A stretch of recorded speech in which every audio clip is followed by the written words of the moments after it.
अपने ऊपर की है तो प्रभु की अनुकंपा व गुरु के पात्र भी हो गई हो। कहते अपनी जब कृपा करते हैं तब हमको गुरु की कृपा मिलती है। अगर हम अपने ऊपर अपनी कृपा न करें तो किसी की भी कृपा हमको नहीं मिल सकती है। कोई किसी और के ऊपर कृपा करना भी चाहता है, मन बहुत सोचता है फलाना आएगा ना, उसके लिए इतना अच्छा बंदोबस्त करेंगे, वो सामने मिलेगा तो उससे इतनी अच्छी बात करेंगे या उसकी इतनी मदद करेंगे। लेकिन अगर मान लो वो व्यक्ति खुद अपने ऊपर कृपा नहीं करना चाहता तो आप करते भी हो तो उसका वो फ़ायदा नहीं लेता, उसकी कदर नहीं करता, उसको ऐसे ही नासमझी में गंवा देता है, तो फिर उसने अपने ऊपर कृपा नहीं की। अभी जो लोग भी सत्संग में आते हैं सभी तो आके बैठते हैं, गुरु तो सभी के ऊपर बराबर कृपा करते हैं, लेकिन बराबर कृपा करने पर भी सब लोग सेम कहाँ अपने ऊपर कृपा नहीं कर पाते, तो सेम सबका निश्चय कहाँ हो पाता है। तभी कहा कि अपनी कृपा जिस आप करे सो सेवक गुरु की मत ले। गुरु की मत, गुरु की समझ वो ही लेगा जो अपने ऊपर अपनी कृपा करेगा। मतलब जो कुछ हम सुने उसको अपने जीवन में उतारें, या थोड़ा सा अपना मन, अपनी बुद्धि, अपनी वाणी, अपना स्वभाव उस पर थोड़ा संयम करना सीख जाएं।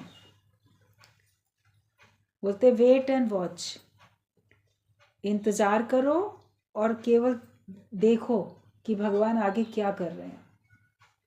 उतावले नहीं हो जाओ। अगर आप उतावले हो जाते हो तो फिर आपका कई बार बना बनाया काम बिगड़ने लग जाता है। तो जो अपने ऊपर कृपा कर लेता है उसको भगवान की कृपा और गुरु की कृपा उसके ऊपर हो जाती है, बल्कि वो उसकी कृपा का पात्र बनता है। आप इस लायक बनते हो कि आपके ऊपर और कृपा की जाए। जो जितना सरल सीधा प्रेम में होगा, नम्रता भाव में होगा, तो जैसे वो अपने को सुपात्र बनाता चला जा रहा है और उस सुपात्र बनने पे उसके ऊपर तब कृपा हो पाती है। पहले लायक तो बनो, लायक बनोगे तब तुमको लायकी मिलेगी। अगर लायकी नहीं बनोगे तो कैसी लायकी मिल सकती है।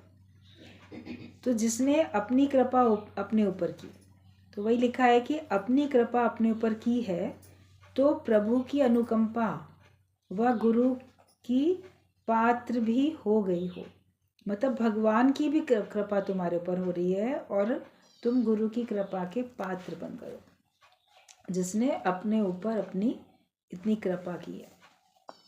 सचमुच परमात्मा भी उन्हीं की मदद करता है जो आप अपनी मदद करते हैं।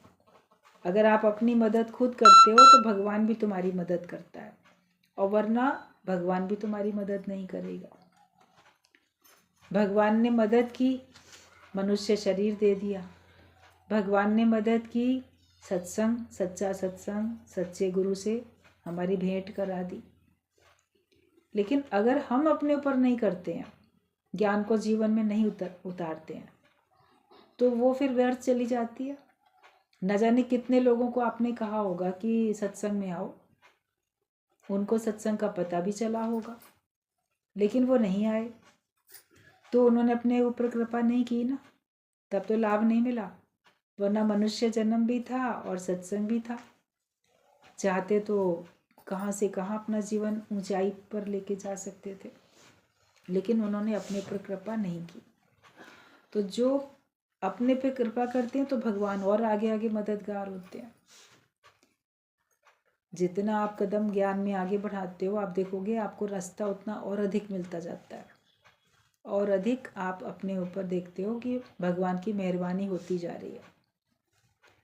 जितना प्रसन्न रहते हो उतनी प्रसन्नता भगवान आपके जीवन में और भरता जाता है।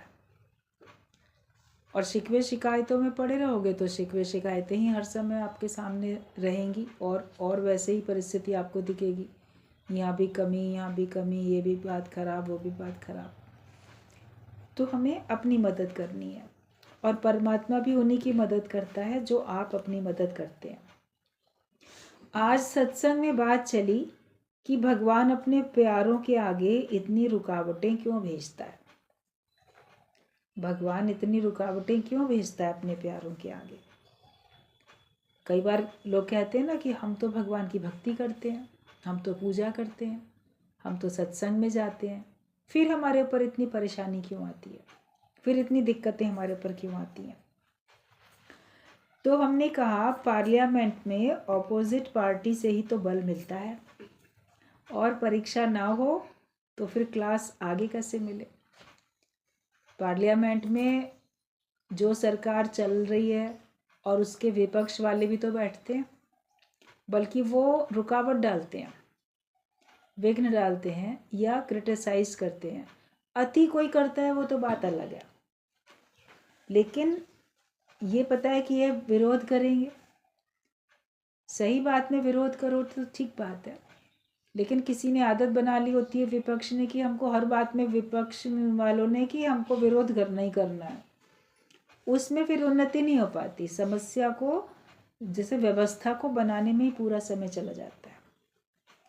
कोई कुछ योजना बनी, कोई कुछ कार्य हो रहा है, तो उसमें अगर कोई कमी दिख रही है तो उसको अपनी बात को रखो, तो अगला उससे और ऊंचाई से उठ के काम करेगा।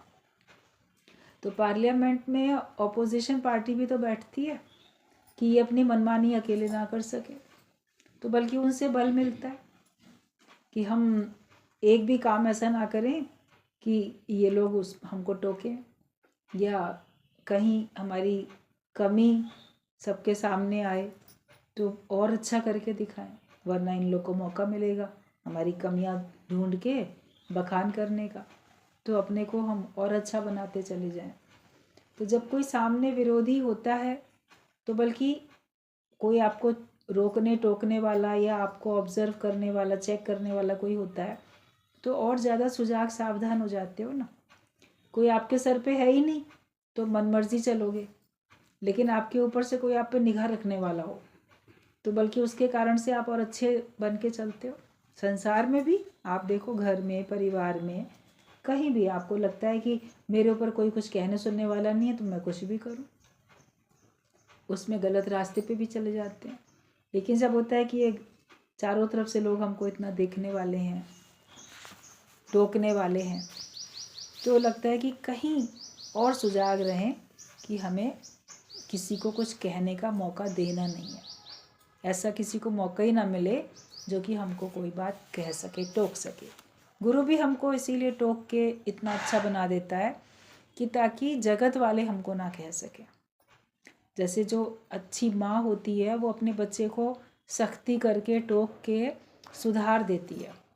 वो कहती मैं खुद कहूँगी तुमको, लेकिन किसी और से कहलवाऊँगी नहीं, वरना लोग कहेंगे कि इसके माँ बाप ने क्या इसको सिखाया नहीं, या ये तो इतना ख़राब बच्चा है।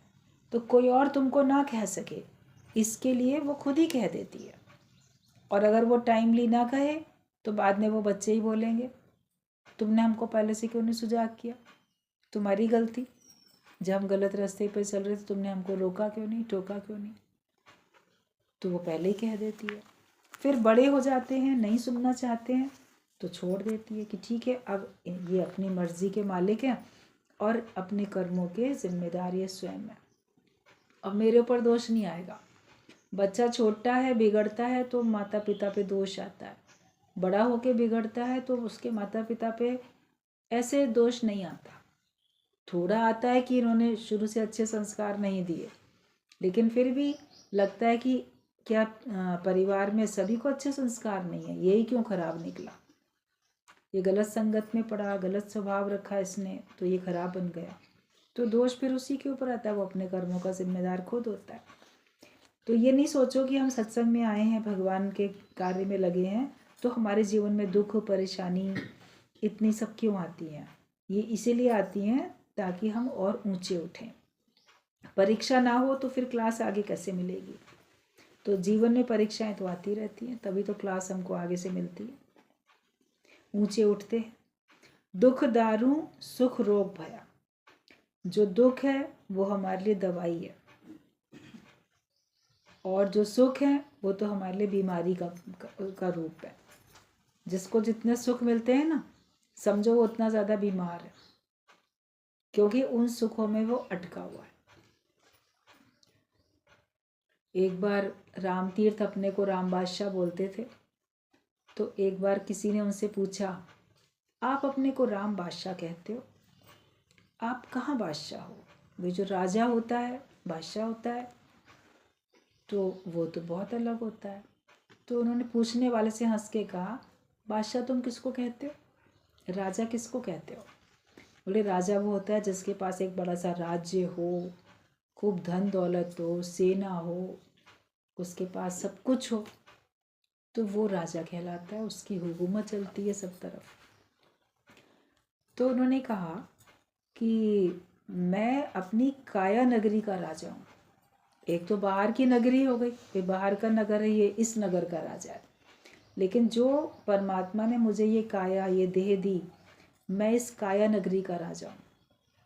इसके ऊपर मेरी हुकूमत चलती है, मन पे, बुद्धि पे, इंद्रियों पे, स्वभाव पे, सब पे मेरी हुकूमत चलती है। तो मैं राजा हूँ, तो अपनी काया नगरी का राजा हूँ, अपने मन का राजा हूँ, अपनी बुद्धि का राजा हूँ, अपनी इंद्रियों का राजा हूँ।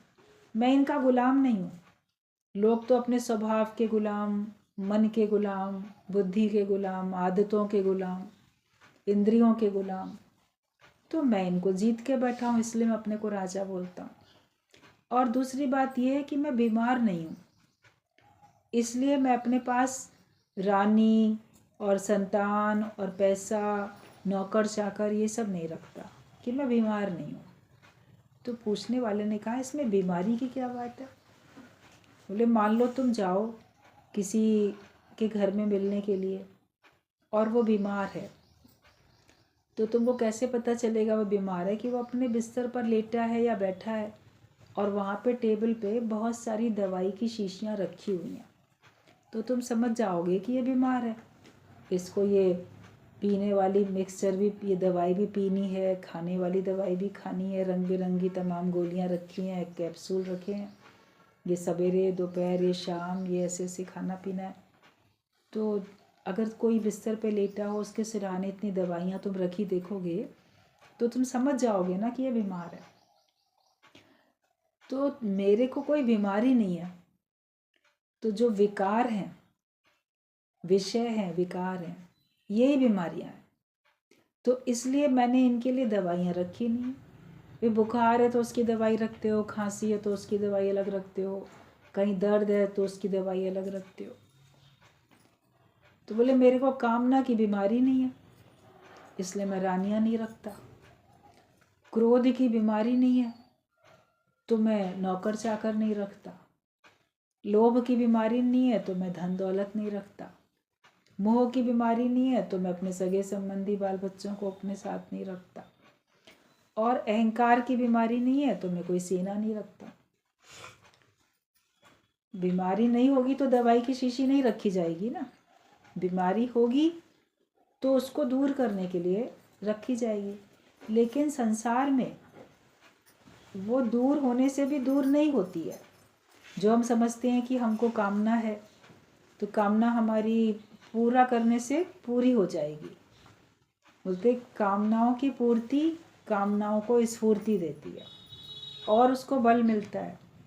जितना आप क्रोध करो, आपका क्रोध बढ़ता है। इच्छा जितनी पूरी करो, इच्छा बढ़ती है। लोभ जितना पूरा करो, उतना बढ़ता है। कोई भी विकार हो, उसको आप पूरा करके सोचो समाप्त हो जाएंगे, तो वो समाप्त नहीं होते हैं, बल्कि बढ़ते रहते हैं। तो उनको रखने से भी आप सोचोगे कि बीमारी दूर होएगी, तो दूर नहीं होती है। लेकिन मेरे पास है ही नहीं बीमारी, तो मैं रखता भी नहीं हूँ। और सर्व रोगों का औषध नाम, जो भी हमारे पास ज्ञान है, यही तो हमको सारे रोगों से छुड़ाता है। कहते पी लेना हरि नाम का प्याला, सारे रोग मिट जाएंगे। सारे ही रोग मिट जाते हैं। अहमता, ममता, कर्तापने के 3 महारोग हैं। ये सारे के सारे रोग हमारे मिट जाते हैं जब हम हरि नाम का प्याला पी लेते हैं। तो दुख जो है बल्कि वो दवाई है, और सुख तो हमको रोगी बना देते हैं। मतलब हम और कमज़ोर हो जाते हैं। सुखों में व्यक्ति कमज़ोर और हो जाता है। ज्ञान से उसको शक्ति मिलती है, सुखों का मुकाबला करने की भी और दुखों का मुकाबला करने की भी। अगर ज्ञान ना हो तो आपको शक्ति नहीं मिल सकती। सच्चा भक्त तो भगवान से सुख नहीं मांगता, क्योंकि उसे पता है दुख ही दारू है, दुख ही दवाई है। और फिर सुख भी जितने प्रारब्ध में हैं उतने ही तो मिलेंगे। जितने तुम्हारे भाग्य में सुख हैं उतने ही तो मिलेंगे। अगर आप सोचो कि मैं भगवान से सुख मांगूं, तो सुख मांगूं तो सुख मुझे अगर मेरे भाग्य में होंगे तभी तो मिलेंगे। लेकिन भगवान से भगवान को मांगो तो भगवान तुम्हारे भाग्य में है, वो तुमको अवश्य मिलेंगे। ज्ञानी जो भी भगवान का भक्त है वो सुखों को मांगने में अपना समय बर्बाद नहीं करता। वो जानता है मान लो मांगने से मिल भी जाए तो फिर कब तक, कहते किसका मांगी हुई दौलत से भला होता है। अगर आप किसी को कुछ दे भी दो, मान लो भिखारी आता है भीख मांगने के लिए, आप उसको दे देते हो, कभी तो उसको डांट के दुत्कार के भगा दोगे, लेकिन कभी मान लो आपने दे भी दिया तो आपके देने से क्या उसका भला हो गया? क्या वो मांगने से छूट गया? कल को वो फिर मांगेगा। तो भगवान से हम मांगते हैं, मान लो भगवान हमें दे भी दे तो हमारा मांगने से छुटकारा हो जाएगा क्या? कल को कोई और बात मांगेंगे, परसों कुछ और चीज़ मांगेंगे। हम तो भिखारियों की तरह से अपना इच्छाओं का कटोरा लेके भगवान के सामने खड़े ही रहेंगे। तो भगवान का भक्त भगवान से भगवान को मांग लेता है कि मुझे फिर कुछ और मांगने की आवश्यकता ही ना पड़े, कुछ और पाने की मुझे चाह भी ना हो। जो मुझे चाहिए वो मुझे मिल जाए। हमें चाहिए हमेशा का सुख, हमेशा का आनंद, हमेशा की शांति। वो हमको चाहिए, वो भगवान से मिलती है। पदार्थों में है ही नहीं तो पदार्थों से मिलेगी नहीं। तो जो भगवान का भक्त है वो कभी भी भगवान से सुख नहीं मांगता, क्योंकि उसको पता है कि सुख मांगूंगा तो मैं उसमें आदती गुलाम बनूंगा, कमज़ोर हो जाऊंगा। लेकिन दुख ही दवाई है। मेरे जो भी अज्ञानता है उसके लिए भगवान अगर दुख दे रहे हैं तो वो मेरे लिए दवाई है, क्योंकि मैं उससे वैराग्य प्राप्त करता हूँ, मैं उससे ऊंचा उठता हूँ, छूट जाता हूँ उससे। और फिर सुख भी जितने प्रारब्ध में है उतने ही मिलेंगे। कभी भी उदास ना हो जाएं। कितनी दीवारें आती हैं जो कोई सच की राह पर चलता है, चाहे कोई उसे गिरा भी दे तो गिरकर भी वो संभल जाता है, और चाहे दुनिया उसे कुछ ना समझे वो तो लाखों में एक होता है। आप भगवान की भक्ति करते हो तो आप लाखों में एक हो। अपने को कमज़ोर मत समझो कि मैं कुछ हूँ ही नहीं और लोग बहुत कुछ हैं, मैं कुछ नहीं हूँ। और कितनी दीवारें आगे आती हैं। जो कोई ज्ञान के मार्ग पे आगे चलता है उसके आगे बहुत सारी विघ्न बाधाएं, बहुत सारी रुकावटें आती हैं, लेकिन वो उनका परवाह नहीं करता, उन दीवारों को फांद जाता है, वो दीवारों को हटा देता है। क्राइस्ट ने कहा है तुम्हारे सामने पहाड़ भी आ जाए तुम्हारा रास्ता रोकने के लिए, तुम उसको कहो हट जा तो वो भी हट जाएगा। मतलब कि पहाड़ जैसी विघ्न बाधाएं, परिस्थितियाँ जो तुम्हें लगेगा ये हट नहीं सकती हैं, लेकिन वो भी हट जाएंगी तुम्हारे दृढ़ निश्चय को देख के। तो ज्ञानी तो अपने मार्ग पे आगे बढ़ता रहता है। कितनी भी दीवारें आती हैं वो उनको पार कर लेता है। दुनिया उसे गिरा दे वो गिर के संभल जाता है। किसी ने धक्का मार के आपको गिरा दिया तो क्या पड़े रहोगे क्या ज़मीन में? उठोगे नहीं। अगर खुद उठ सकते हो तो उठोगे, वरना देखो 4 लोग मदद के लिए आ जाएंगे आपको उठाने के लिए। आप पुकारो तो आ जाएंगे, बिना पुकारे भी आ जाते। भगवान किसी न किसी रूप में आके आपको ऊंचा उठा लेता है। गिर भी जाए कभी भगवान का भक्त तो वो फिर संभल जाता है, वो फिर आगे बढ़ता है। छोटा बच्चा चलना सीखता है, कितनी बार गिरता है, उसके बाद फिर चलना सीख जाता है। ऐसा थोड़ी है चलना शुरू किया वो गिरा ही नहीं एक बार भी, अनेक बार तो गिरे। तो हम भगवान के रास्ते पे चलना शुरू करते हैं, मन अनेक बार कमज़ोर पड़ता है, अनेक बार आपको गिरा देता है, आप फिर आगे बढ़ो। और दुनिया चाहे तुम्हें कुछ ना समझे, लोगों की नज़र में तुम बिल्कुल ज़ीरो हो, कुछ नहीं हो, तुम्हारे अंदर कोई कलाएं नहीं, कोई गुण नहीं, तुम्हारे अंदर कोई अच्छाई नहीं, तुम गुणवान नहीं, ज्ञानवान नहीं, धनवान नहीं, कुछ नहीं दुनिया की नज़र में। भगवान की नज़र में क्या हो और अपनी नज़र में स्वयं में क्या हो? तुम अपने को क्या करके देखते हो? ज्ञान होगा तो तुम अपने को वो तत्व, वो ब्रह्म करके देखोगे, वो आत्मा करके देखोगे। मैं उस परमात्मा का ही अंश हूँ, उस परमात्मा का ही रूप हूँ। उसमें और मुझ में रत्ती भर भी अंतर नहीं है। अपनी दृष्टि में आप अपने को ज्ञानवान समझोगे, और गुरु की नज़र में तुम क्या हो? अगर गुरु की नज़र में तुम ज्ञानवान हो तो तुम सचमुच में ज्ञानी हो। तो लाखों में एक हो तुम। आज मीरा या क्राइस्ट चमके तो इन्हीं दुखों के कारण ही तो, जब उन्होंने उसे अमृत समझकर ग्रहण किया। दुख मिले लेकिन दुख को उसने अमृत समझ के ग्रहण किया कि हम इस दुख से भी घबराएंगे नहीं। मीरा को विष मिला तो उसने उस विष को अमृत समझ के पी लिया, प्रसाद समझ के पिया ना, चरणामृत समझ के पी गई मीरा। क्राइस्ट को तो क्रूसीफाई कर दिया, उन्होंने कहा तो भी भगवान तेरी मर्जी है। दुखों को अमृत समझ के ग्रहण किया। तो आज मीरा की, क्राइस्ट की, सबकी बातें सब लोग सुनते हैं, उनको महानता आज मिलती है। और भगवान ने तो उनको अपने से मिला के एक कर लिया। मीराबाई को अपने से मिला के एक कर लिया भगवान ने, उसी में समा गई वो। हम भी भगवान में समा जाते हैं, जीते जी समाये हुए हैं। जब प्राण हैं तो भी हम भगवान में ही समाये हुए। हमारे मन, हमारे प्राण कहाँ बस रहे हैं? भगवान में ही तो बस रहे हैं, जगत में है ही नहीं। वरना जगत की बातों में पड़ते तो हम दुखी होते रहते, परेशान होते रहते। तो कैसे हमारे प्राण परमात्मा में ही बसते हैं। जब तक प्राण हैं तब तक भी, प्राण जब नहीं है तो भी हम भगवान में ही लीन रहते हैं। क्राइस्ट को क्रूसीफाई करा दिया गया, उसके बावजूद भी तीसरे दिन लोगों ने देखा कि वो तो अभी चल रहे हैं, वो तो इधर हैं उधर हैं, वो सबको कोई ना कोई जैसे दर्शन दे के ज्ञान दे रहे हैं। उन्होंने दिखाया कि मुझे कोई मिटा नहीं सकता। ये चमत्कार करके दिखाया कि शरीर को कोई समाप्त कर सकता है लेकिन मुझे कोई समाप्त नहीं कर सकता। तो तुम्हारा तो कोई कुछ बिगाड़ सकता ही नहीं है। लाख कोई जोर लगा ले, क्रॉस पे भी कोई लटका दे तो भी तुम्हारे को कोई नुकसान नहीं पहुंचा सकता। तो आज उन्हीं का तो नाम है, वो इतने चमक गए तो दुखों के कारण। तो संत अपनी गोदड़ी में बिच्छू रखता था कि ये काटते रहेंगे तो प्रभु का सिमरन होता रहेगा। ये बिच्छू, ये दुख ही तो हैं। दृष्टांत कई बार आप लोगों ने सुना है कि संत अपने कुटिया में एक गठरी में कुछ बिच्छू पाल के रखता था, उनको बांध के रख देता था बंद करके। तो एक बार चोर आ गए उसके घर में, कोठरी में रात में। उनको कुछ और कहीं से मिला नहीं, बोले संत के पास कुछ होगा, चलो यहीं से ले लेते हैं, खाली क्यों जाए अपने घर। तो जैसे आए चोर अंदर दाखिल हुए, संत की तो नींद खुल गई।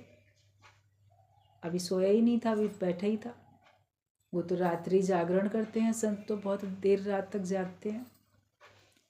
तो देखा चोर है, चोरों ने कहा जो कुछ है सब दे दो निकाल के। बोला तुम्हारे सामने कोठरी है, जो मर्जी ले जाओ, लेकिन भैया एक काम करना, उस गठरी को मत लेके जाना, उस गठरी को छोड़ दो, बाकी तुम सबको जो तुम्हें चाहिए ले जाओ। और उन्होंने सोचा यही गठरी में इसने अपना कुछ धन रखा होगा इकट्ठा, वो उसी को उठाने लगे। बोले नहीं नहीं, उसे मत लो, उसे मत लो, मेरा कहना मानो, उसको मत लो, वो तुम्हारे काम की नहीं है, उसको नहीं लो। उन्होंने सोचा यही सबसे कीमती चीज़ इसमें रखी होगी तो मना कर रहा है। बोले हम यही लेके जाएंगे, और कुछ दिखा ही नहीं। जब वो गठरी लेकर गए और जाके उन्होंने किसी पेड़ के नीचे का चलो माल खोलें, बांट लेंगे आपस में, तो देखा एकदम से उसमें से तो कई सारे बिच्छू निकल के इधर उधर भागने लगे। बोले अरे ये क्या हुआ? बिच्छू बांध के रखे थे इसमें गठरी में, जानबूझ के ऐसे कह रहा था ताकि हम इसी को लेके जाएं, हमें बिच्छुओं से कटवाना चाहता था, ये बड़ा चालाक है। अब पलट के इसी को दे के आते हैं, काटे इसी को बिच्छू। किसी सूरत उन बिच्छुओं को इकट्ठा करके दोबारा से गठरी में बांधा, और चोर जो थे लेके गए उसके पास। कहते ये लो अपनी गठरी, बिच्छू इसमें बांध के रखे हैं हमको बेवकूफ़ बनाने के लिए। कहता नहीं भैया, तुमको क्यों बेवकूफ़ बनाने के, मैं मना किया था कि तुम मत लेके जाओ, क्यों लेके गए? बोला लेकिन तुमने यहाँ रखे क्यों हैं? बोला मैंने इसलिए रखे हैं कि जब मैं गहरी नींद में सो जाऊं तो मैं इन गठरी को खोल के तब सो जाता हूँ, कि ताकि ये घूमते घूमते कहीं मेरे पास आएंगे और अगर मुझे डंक लगा देंगे तो मेरी नींद खुल जाएगी, और नींद खुलेगी तो मैं फिर भगवान का नाम जपूंगा, वरना तो निद्रा में तो नहीं जप सकते कई बार। तो इसलिए मैंने इनको पाल के रखा है, मैंने पाल रखे हैं ताकि ये मुझे काटते रहें और मैं उस कष्ट में भगवान का नाम लेता रहूँ। चोर बोले पता नहीं कैसा पागल संत है, कोई नहीं बिच्छू पालता है, बिच्छू पाल रहा है कि इस बहाने से मैं भगवान का नाम लूँगा। बोले चल तू यही कर, छोड़ के चले गए वो तो बिच्छुओं को वहीं पे गठरी छोड़ के चले गए। मगर इसका सिद्धांत बहुत अच्छा है कि उस संत की तरीके से जो भगवान के भक्त होते हैं वो दुख रूपी बिच्छुओं को पाल के रखते हैं। जो कष्ट होते हैं बोलते ये कष्ट हमारे सामने रहेंगे तो कम से कम भगवान का नाम तो हम जपते रहेंगे, भगवान को याद तो करेंगे। दुखों से अगर चोट खाई ना होती, प्रभु तुम्हारी याद आई ना होती, कि हम कम से कम तुमको याद तो करते रहेंगे। तो ये दुख उसको अगर भगवान की तरफ से आ जाते हैं तो जैसे वो उनको स्वीकार करता है। पालने का मतलब ये है कि वो उनको स्वीकार करके रखता है। अभी कोई कुत्ता कोई जानवर आपने पाल रखा है तो उसको घर में अंदर रखते हो ना, स्वीकार कर। नहीं पाला है तो गेट से बाहर भगा देते हो, हमारा पालतू थोड़ी, भगाओ यहाँ से इसको। तो ज्ञानी भक्त जो होते हैं वो दुखों को पाल के रखते हैं, उनको दूर करने के लिए भगाते नहीं। दुनिया वाले नहीं पालते रहे दुख दूर करो, भगाओ, भगवान दुख ले लो, हरो, वो ये प्रार्थना करते रहते हैं। तो संत की तरीके से ज्ञानी का जीवन ऐसा होता है कि दुखों को भी स्वीकार करने वाला। और भगवान ज़बरदस्ती दुख थोड़ी देगा, वो तुमको पक्का करने के लिए देता है। जब घड़ा कच्चा है, शेप बन गया, लेकिन उसको भट्टी पे चढ़ाया जाता है। कुम्हार जो होता है आवे में उसमें पकाता है ना बर्तनों को, तब वो पक्के बनते हैं। कच्ची मिट्टी का घड़ा शेप में तो आ गया, लेकिन उसमें पानी नहीं रख सकते। ऐसे धूप में सुखा के लग रहा है कि हाँ शेप हो गया, मगर उसमें पानी नहीं रख सकते। पानी रखेंगे तो वो मिट्टी वापस मिट्टी बन जाएगा। कहने में तो अभी भी घड़ा आ रहा है, लेकिन अभी वो कच्चा है, धूप में सूख गया। उसको यहाँ से उठा के वहाँ रख सकते हैं, शेप बन गया, मगर मजबूती नहीं आई। मजबूती के लिए उसको आग में तपाना पड़ता है, और जब उसको हम आग में तपा देते हैं मजबूत हो जाता है। उसके बाद पानी से भय होगा क्या? घड़ा तो पानी रखने के ही काम आएगा। पहले वो पानी से उसको बचाना पड़ रहा था, अब वो पानी उसमें रख देते हैं, बल्कि वो शीतल करके देता है, ठंडा करके देता है। उस पानी को सबके लिए सुख वाला बना देता है। सबको शीतल जल गर्मियों में मिल जाता है, घड़े का ठंडा पानी, तो सबको कितना प्यास बुझती है, अच्छा लगता है। तो मजबूती मिली तो उस अग्नि से मिली। ज्ञान सुन के हमारा शेप तो बन गया, लेकिन अभी दृढ़ता, आत्मिक निश्चय, मजबूती आने के लिए परीक्षाओं की अग्नि, ये अग्नि परीक्षा, परीक्षाओं की अग्नि, इसमें जब ज्ञानी का जीवन तपता है तब वो मजबूत बनता है। फिर भले उसके जीवन में होते हैं, औरों के दुख सुनता है, उनको दूर करता है। सादे पानी को भी ज्ञानी कैसे वो घड़े की तरीके से शीतल बना के दूसरे का काम में आए, दूसरे को सुख पहुंचाए। अभी गर्मियों में आप पानी बाहर भी रखा होता है ना, किसी बर्तन में, बाल्टी में, लोटे में, किसी बॉटल में, तो गर्मी में वो पानी एकदम कितना गरम गरम लगता है, उबलता सा। लेकिन वही पानी जब घड़े में पड़ा होता है तो कितना ठंडा हो जाता है। तो ज्ञानी का जीवन ऐसा है। संत बड़े परमार्थी, शीतल जाके अंग, तपत बुझाएं और की दे दें अपना रंग। वो दुखों को लेके उसको भी सुख वाला रूप देके आपको वापस दे देता है। पहले जिन बातों में आप कहते थे ये मेरे पास ये दुख वो दुख, अब बोलोगे वो दुख बड़े अच्छे थे, उन्होंने तो हमको भगवान के नज़दीक कर दिया। उनको दुख कहाँ कहें, उनको तो परमात्मा तक पहुँचाने का एक साधन कहेंगे। तो चेंज हो गया ना, अब दुख आपके लिए दुख है ही नहीं। आप कह सकते हो दुनिया में दुख बने ही नहीं है, मेरा ही ख्याल था जो मैं उनको दुख बोलता था। दुखों को भी ज्ञानी सुख बना के तुमको दे देता है। तो आपके जीवन में अब कोई दुख बचता ही नहीं है। तो प्रभु का सिमरन तो तभी होता है। और बिच्छू ये दुख है, परंतु यहाँ ज्ञान में तो गुरु हर दुख से पहले ही हर हालत के लिए पक्का कर देता है। सत्संग में आने पर दुखों का असर भी नहीं होता, क्योंकि हर दुख सुख सब अपने ख्यालों से ही है। वे तुम्हारे ख्यालों से ही तो है। जो तुमको परिस्थिति स्वीकार नहीं है वो तुम्हारे लिए दुख का रूप है। जो परिस्थिति तुमको पसंद है वो तुम्हारे लिए सुख का रूप होती है। बाकी सुख और दुख थोड़ी है, एक ही परिस्थिति है। एक व्यक्ति को वो सुखी करती है, एक को वो दुखी करती है। अभी हार और जीत है, एक को सुखी करती है, एक को दुखी करती है। कोई भी घटना है, एक के लिए बड़ी अच्छी है, दूसरे के लिए बड़ी बुरी है।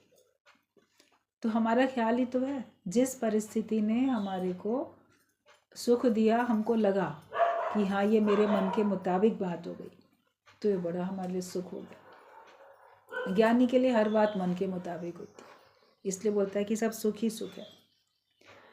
तो सब तुम्हारे ख्याल में है। दुख सुख सब अपने ख्यालों से है। तुम्हारा ख्याल दुखी ना करे तो भगवान को भी ताकत नहीं है दुखी करने की। Troubles won't come if you invite them not. अगर तुम समस्याओं को बुलाओगे नहीं तो समस्याएं तुम्हारे पास आएंगी नहीं। कोई सोचता है हम समस्याओं को बुलाते थोड़ी हैं, लेकिन समस्याओं को तुम बुलाते हो जब अपने को देह मान लेते हो, अपने को जीव मानते हो, देह मानते हो, जगत को सत्य मानते हो, तो सारी समस्याएं तुम्हारे पास आ जाती हैं। लेकिन जब तुम अपने को ब्रह्म जानते हो, आत्मा जानते हो, तो समस्याओं से मेरा दूर दूर तक कोई नाता नहीं है। ये सब तन में और मन में है, मेरे में थोड़ी। कोई तन का कष्ट है, कोई मन का कष्ट है, मुझ आत्मा में तो कोई कष्ट नहीं है। तो तन में मन में क्यों रहो तो अपने सच्चे स्वरूप में रहो। तो तुमको कोई दुखी नहीं कर सकता, भगवान भी तुमको दुखी नहीं कर सकते। जो हर समय सत्य में रहता है उसे तो दुख छू भी नहीं सकते।